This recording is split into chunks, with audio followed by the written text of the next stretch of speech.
yang suka kegalauan mulu dek. Dikit-dikit galau, dikit-dikit saya perlu healing. Ada nih, ini anak-anak baru-baru nih, Umi nih anak-anak baru-baru nih. Emang modelannya kayak gitu tuh, dikit-dikit healing, gitu kan ya? Modelannya tinggal nyari healing mulu.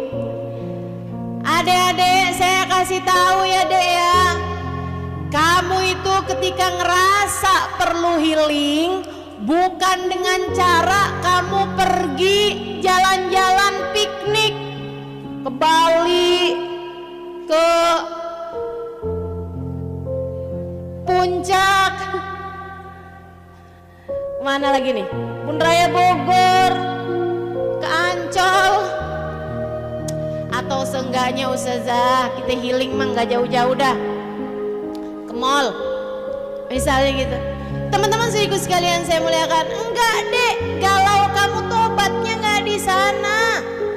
Galau kamu itu obatnya cukup dengan kamu kembali kepada hatimu, sebab dialah rumah yang sesungguhnya. Kamu pengen hatimu berasa istana, kamu pengen hatimu berasa surga, kamu pengen hatimu bercahaya, gampang. Kullu baitin anta sakinuhu laisa muhtajan ila suruji.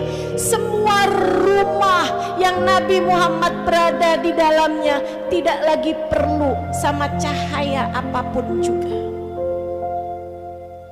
Taruh Nabi Muhammad dalam hatimu deh. Taruh Nabi Muhammad dalam hatimu dek, maka hatimu sangat mungkin untuk apa yang kamu sebut dengan nama healing. Hatimu sangat mungkin untuk apa yang orang sebut dengan nama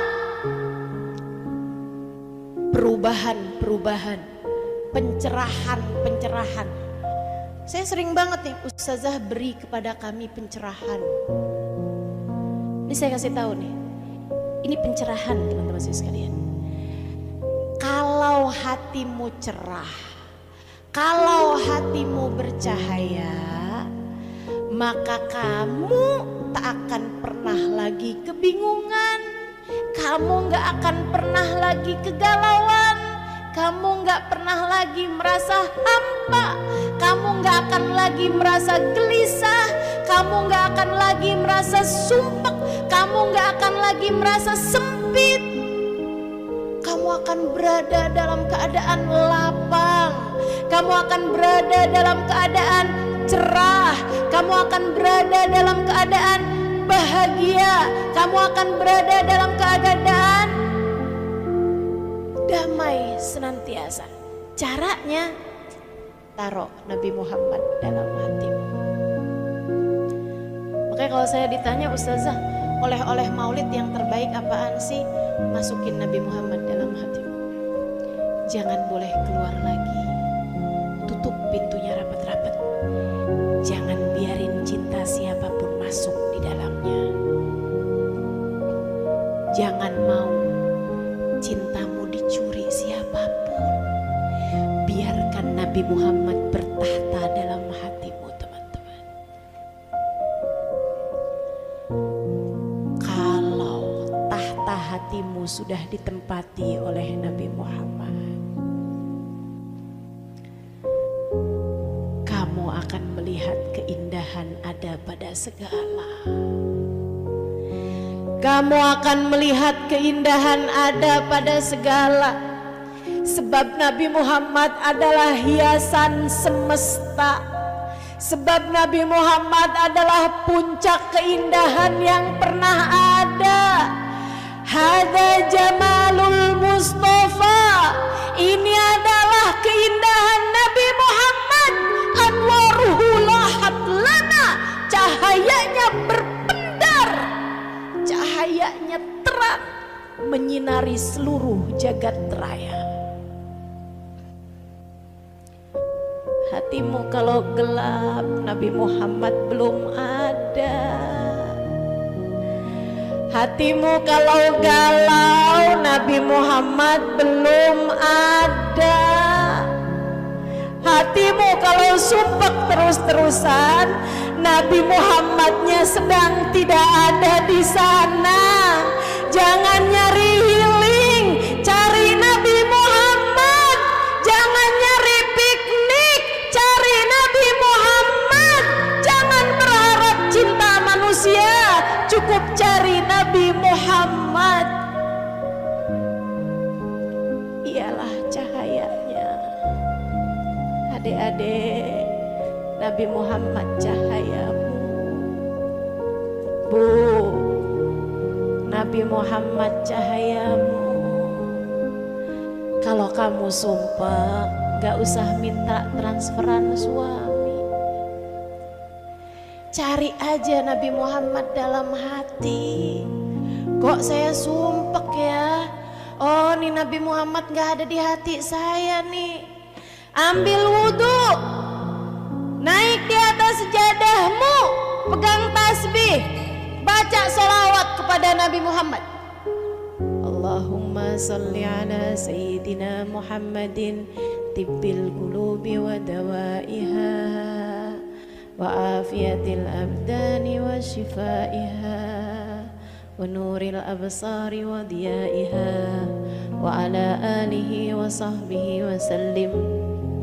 Allahumma salli ala Sayyidina Muhammadin bareng-bareng tibbil qulubi wa dawaiha wa afiyatil abdani wa shifaiha wa nuril absari wa diyaiha wa ala alihi wa sahbihi wa sallim. Sekali lagi, Allahumma salli ala Sayyidina Muhammadin tibbil qulubi wa dawaiha wa afiyatil abdani wa shifaiha wa nuril absari wa diyaiha wa ala alihi wa sahbihi wa sallim. Ya Allah, sampaikanlah salawat salammu kepada Nabi Muhammad. Tibbil qulub, dokter buat hati saya ya Allah. Nabi Muhammad jangan pergi dari hati saya ya Allah. Jadikan rumah saya yang sejati, hati saya dan Nabi Muhammadnya ya Allah. Minta sama Allah SWT. Ustazah, kenapa ya saya kok belum bisa cinta sama Nabi Muhammad? Mungkin karena kamu gak pernah minta. Minta bu. Barang bagus tuh bu gak dikasih kalau gak minta. Betul gak? Kalau barang remeh sih suka dibagi-bagi begitu aja. Makanya tuh ada banyak orang gak pernah minta, gak pernah doa, dikasih sama Allah mobil, dikasih sama Allah rumah. Kenapa? Barang remeh, mohon maaf, mohon maaf. Yang kafir-kafir aja pada dikasih sama Allah SWT. Barang remeh, gak usah minta berlebihan. Barang remeh. Kalau kamu mau minta, minta barang mahal. Apa tuh? Gak ada yang lebih mahal daripada Nabi Muhammad. Aghlan nas, aghlan nas, manusia paling mahal. Teman-teman sekalian, gimana gak paling mahal? Yang pegang kunci surga. Gimana gak paling mahal? Namanya bersanding dengan nama Allah di pintu surga. Sungguh demi Allah, tak ada yang lebih mahal daripada Nabi Muhammad. Maka mintalah kepada Allah agar Allah mengaruniakan kepadamu Nabi Muhammad, agar cintanya bertahta dalam hatimu teman-teman. Karena Nabi Muhammad adalah manusia paling mahal, maka meminta Nabi Muhammad adalah doa yang paling mahal untuk kamu mintakan kepada Allah.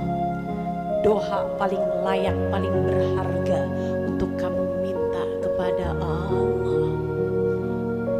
Allahumma rzuqna hubban Nabi.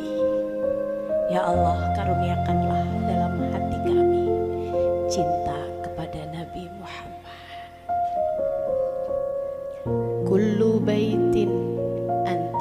masakinuhu laisa muhtajan ila suruji wa maridin anta aiduhu qad atahu Allahu bil faraji.